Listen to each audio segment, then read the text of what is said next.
This is right!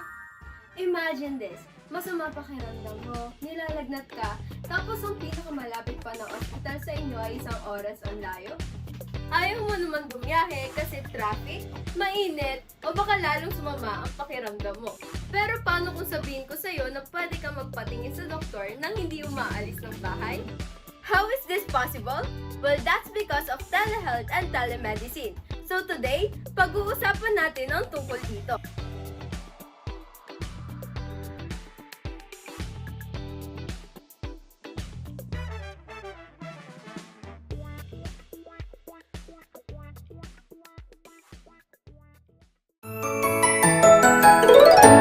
Hi guys! Welcome to our vlog!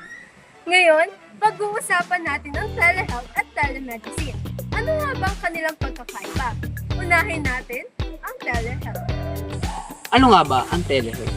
Ang telehealth ay ang paggamit ng teknolohiya katulad ng cellphone, laptop, tablets at internet na makakapagbigay ng healthcare services. Hindi lang ito tungkol sa online check-up. Kasama rin dito ang health education, health monitoring at iba pa. For example, pag may high blood pressure ang isang pasyente, pwede niya ito tingnan sa isang digital device na automatically makikita ng isang doktor. Ngayong nalaman na natin ang telehealth, ano naman kaya ang telemedicine? Maraming nalilito rito pero simple lang. Ang telemedicine ay part ng telehealth. Ang focus nito ay online consultation between a patient and a doctor.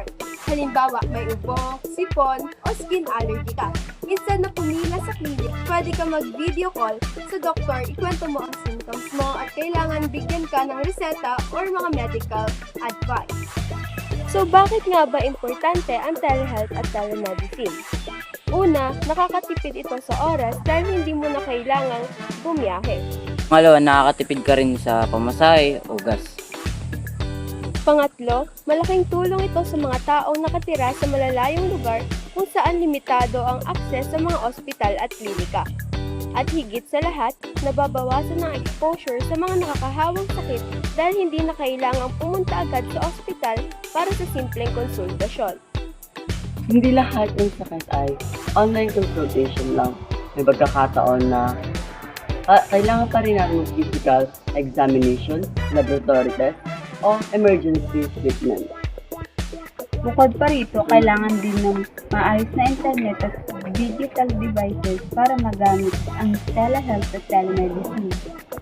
Gayunpaman, habang patuloy na umuunlad ang teknolohiya, ay mas marami pang taong inaasahan na makikinabang sa ganitong uri ng healthcare. So ayun lang, ang telehealth at telemedicine ay magandang halimbawa kung paano ginagamit ang technology para gawing mas mabilis, mas madali at mas accessible ang healthcare. I hope may natutunan kayo sa vlog na ito. Bye!